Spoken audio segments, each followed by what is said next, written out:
de morir jamás. Las tierras ni las pialadas, ni las famosas tomadas, ni el grito del correntino, porque es lo más genuino que se ha escrito en nuestra historia y ha de vivir para gloria de nuestro suelo argentino. Departamento del Libre,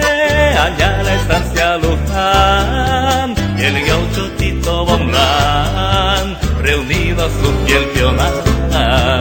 mate en las madrugadas, mientras llora el churrasco, y de mano en mano el frasco, entre refrán y humorada. Gaucho sencillo y formal, hecho de una sola pieza, defensor de la nobleza, que encierra la tradición, poncho, vicuña y facón, sombrero agudo, barbijo, luce el paisano prolijo, que nombra de mi canción.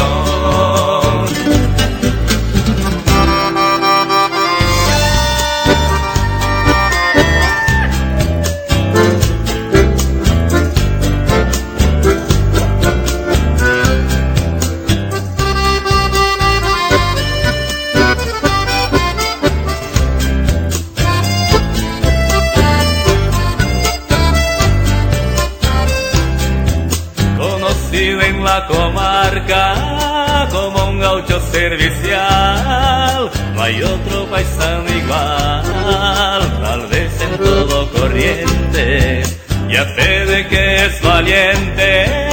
tiene de oro el corazón, y en su abañe el dulzón cautiva a toda la gente.